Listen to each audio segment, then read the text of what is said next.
कहानी है सुंदरनगर नाम के एक बड़े और व्यस्त शहर की। सुंदरनगर शहर अपनी चमक धमक और लजीज खाने के लिए दूर दूर तक मशहूर था। शहर के बीचों बीच एक बहुत बड़ा और पुराना बाजार था। इस बाजार में वैसे तो सैकड़ों दुकानें थी, लेकिन चर्चा सिर्फ 2 दुकानों की होती थी। एक थी शहर की सबसे बड़ी और आलीशान दुकान, जिसका नाम था गिरधारी की शाही बिरयानी, और ठीक उसके सामने सड़क के उस पार एक छोटा सा पुराना सा ठेला लगता था, जिसका नाम था राजू की असली बिरयानी। एक तरफ अमीरी और दिखावा था, तो दूसरी तरफ गरीबी और सादगी। दोपहर का समय था। गिरधारी अपनी गद्दी पर बैठा नोट गिन रहा था। उसकी दुकान पर ग्राहकों की भीड़ लगी थी। गिरधारी का ध्यान खाने की गुणवत्ता पर नहीं, बल्कि गल्ले में आ रहे पैसों पर था। तभी सेठ गिरधारी अपनी नौकर छोटू से कहा, अरे ओ छोटू, हाथ जल्दी चला, देख नहीं रहा ग्राहकों की लाइन लगी है। मालिक, मैं तो जल्दी ही कर रहा हूँ, लेकिन वो पतीले में बिरयानी खत्म होने वाली है और जो अंदर बची है वो कल की है।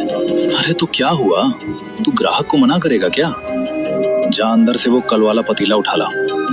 लेकिन मालिक, वो कल वाली बिरयानी में से अब थोड़ी महक आने लगी है। अगर किसी ग्राहक को पता चल गया तो हंगामा हो जाएगा। छोटू की ये बात सुन के सेठ गुस्सा हो जाता है। चुप कर बेवकूफ, तू मुझे सिखाएगा कि धंधा कैसे करते हैं? तुझे मैंने नौकरी पर रखा है, सलाह देने के लिए नहीं। जा जल्दी लेकर आ। गिरधारी जानता था कि बासी खाने को ताजा कैसे दिखाना है। वो अपनी दुकान के पिछले हिस्से में गया, जहाँ कोई ग्राहक नहीं देख सकता था। वहाँ उसने अपनी जेब से एक छोटी सी शीशी निकाली और हंसते हुए बोली, ये दुनिया भी कितनी पागल है। इन्हें स्वाद से कोई मतलब नहीं, इन्हें बस खुशबू चाहिए, और खुशबू तो मेरे बाएं हाथ का खेल है। ये है मेरा जादुई मंत्र। सिर्फ 2 बूंद और सड़ी हुई बिरयानी भी ऐसी महकेगी जैसे जन्नत का खाना हो। गिरधारी ने उस बासी और खराब हो चुके चावलों पर वो खतरनाक केमिकल छिड़क दिया। देखते ही देखते सड़े हुए खाने से केसर और गुलाब की तेज खुशबू आने लगी।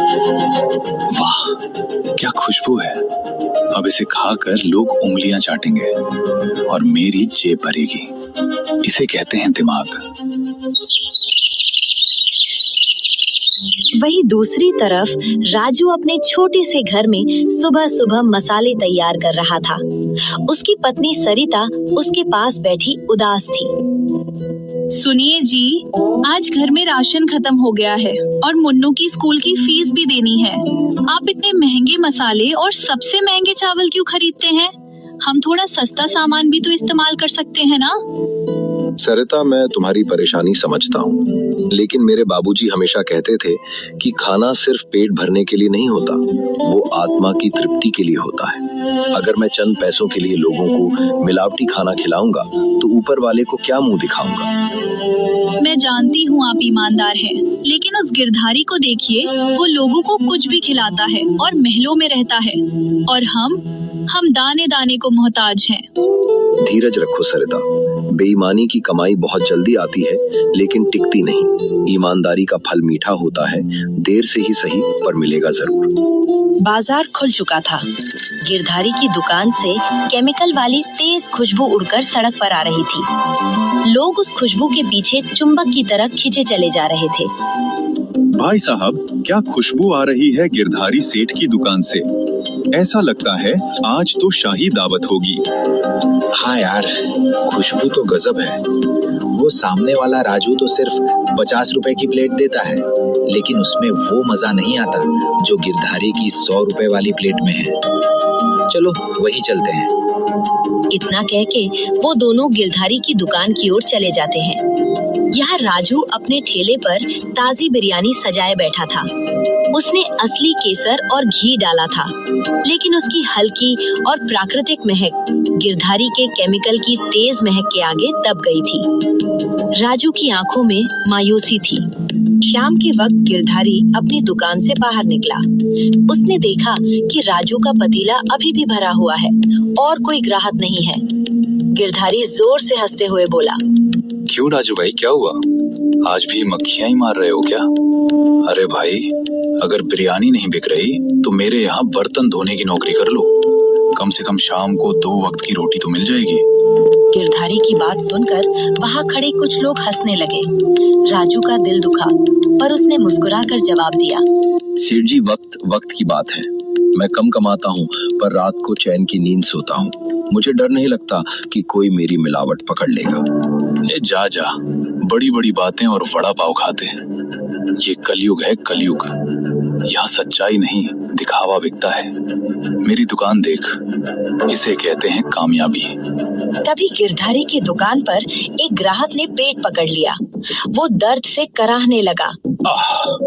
अरे भाई, ये बिरयानी में कुछ गड़बड़ है क्या? जैसे ही खाया मेरे पेट में मरोड़ उठ रही है और इसका स्वाद भी कुछ अजीब सा खट्टा लग रहा है।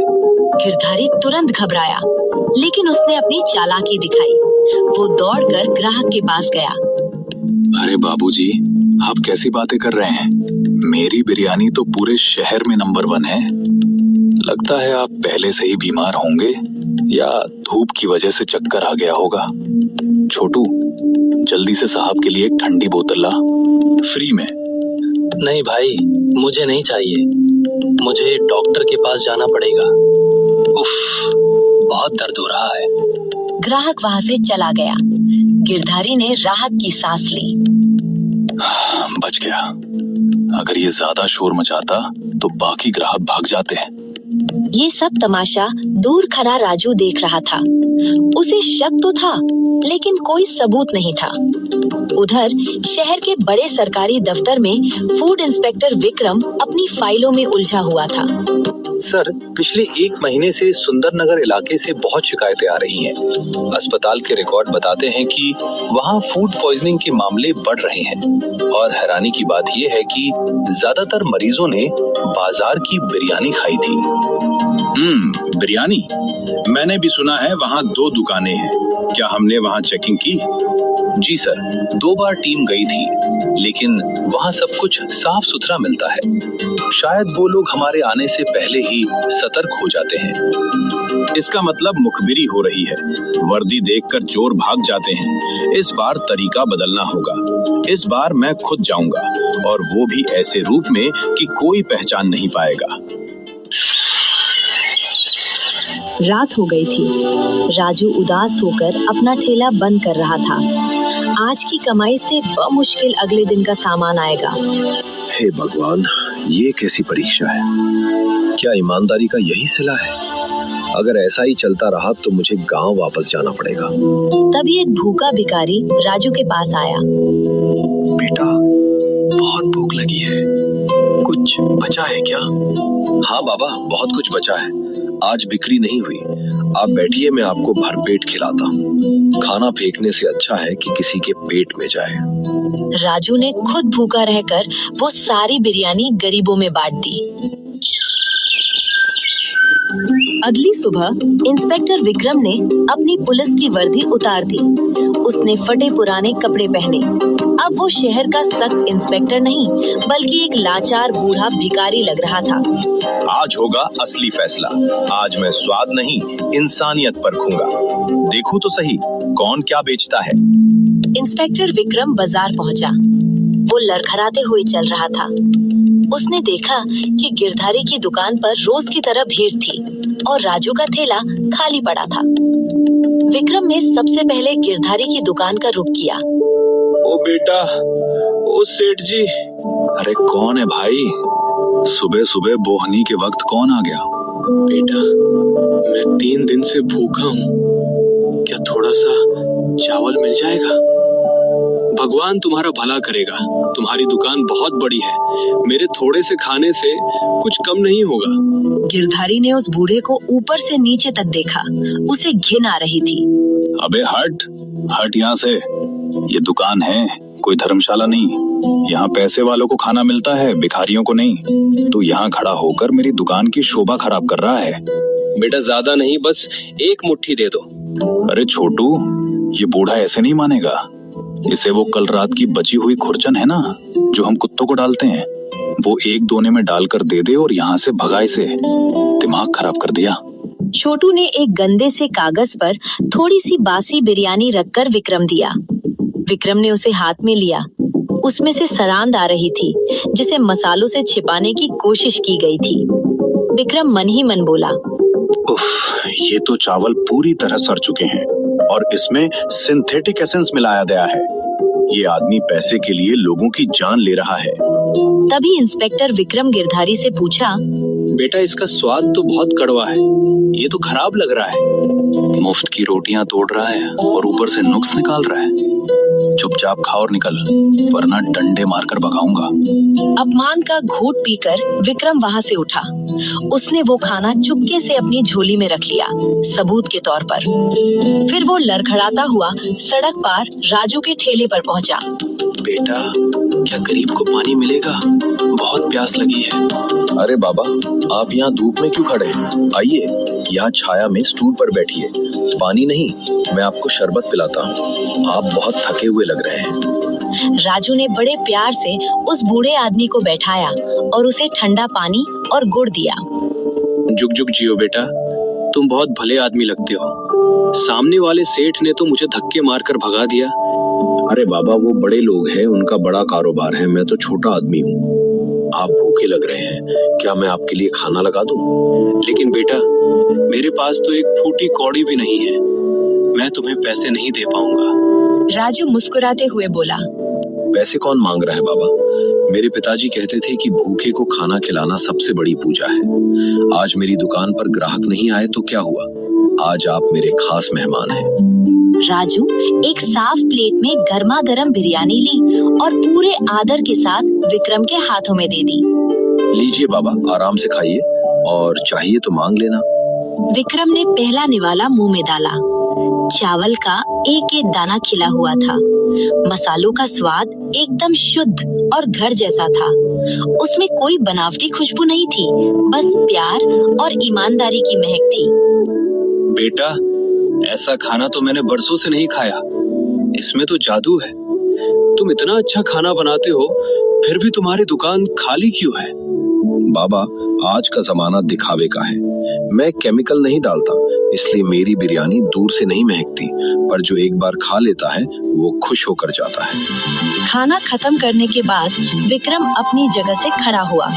उसकी आंखों में अब लाचारी नहीं, बल्कि एक तेज चमक थी। उसने अपनी कमर सीधी की और बोला, राजू, तुम्हारा खाना तो लाजवाब है ही, पर तुम्हारा दिल उससे भी बड़ा है। राजू उसकी बदलते आवाज सुनकर हैरान हो गया। बाबा, आपकी आवाज अचानक बदल दी? हाँ राजू, क्योंकि मैं कोई भिखारी नहीं हूँ। मैं इस शहर का फूड इंस्पेक्टर विक्रम हूँ। ये सुनते ही आसपास के लोग भी रुककर देखने लगे। तभी विक्रम ने अपनी पुलिस की वर्दी पहन लिया। ये देखकर राजू डर गया और घबराते हुए बोला, साहब, आप? मुझसे कोई गलती हो गई क्या साहब? नहीं राजू, गलती तुमने नहीं, उस सामने वाले बेईमान ने की है। इंस्पेक्टर विक्रम तेजी से सड़क पार करके गिरधारी की दुकान पर पहुंचे। गिरधारी अभी भी नोट गिनने में मगन था। अचानक अपने सामने एक सख्त अफसर को देखकर उसके पसीने छूट गए। अरे साहब, आप? आइए आइए, क्या सेवा करूं? बिरयानी खिलाऊं? तेरी जहरीली बिरयानी मैंने चख ली गिरधारी, जिसे तूने अभी बासी और सड़ा हुआ कहकर एक बूढ़े को दिया था। वो बूढ़ा मैं ही था। क्या? वो आप थे? सर, मुझसे गलती हो गई। सर, माफ कर दो, मैं तो बस। चुप रह। तूने सिर्फ कानून नहीं तोड़ा, तूने लोगों का सेहत के साथ खिलवाड़ किया है। तेरी दुकान के पीछे वो केमिकल की बोतलें मैंने अपनी आंखों से देखी हैं। तभी कोने में छिपी पुलिस की टीम आ जाती है। पुलिस वालों ने तुरंत गिरधारी को पकड़ लिया। पूरे बाजार में सन्नाटा छा गया। पुलिस ने गिरधारी की दुकान से वो सारे केमिकल और सड़े हुए चावल बरामद कर लिए और बोला, इस दुकान को अभी सील कर दिया जाए और इस मिलावटखोर को थाने ले जाओ। इसे अब जेल की हवा और जेल का ही खाना मिलेगा। सेठ गिरधारी गिड़गिड़ाते हुए बोला, इंस्पेक्टर साहब, रहम करो, मेरी इज्जत मिट जाएगी। इज्जत कमाई जाती है गिरधारी, नोटों से खरीदी नहीं जाती। ले जाओ इसे। गिरधारी को हथकड़ी लगाकर पुलिस ले गई। उसके घमंड का महल आज चकनाचूर हो गया था। भीड़ अब राजू के ठेले के पास जमा हो गई थी। इंस्पेक्टर विक्रम राजू के पास आए और बोली, सुनो सब लोग, अगर असली खाना खाना है तो चमक धमक मत देखो। इस राजू के पास देखो, इसने गरीबी में रहकर भी अपना ईमान नहीं बेचा। आज से मैं ऐलान करता हूँ, राजू की बिरयानी शहर की सबसे सुरक्षित और बेहतरीन बिरयानी है। आपका बहुत बहुत धन्यवाद साहब। उस दिन के बाद राजू की दुकान पर पैर रखने की जगह नहीं बची। उसकी ईमानदारी की खुशबू अब पूरे शहर में फैल चुकी थी और वो गिरधारी जेल की सलाखों के पीछे अपने किए पर पछता रहा था।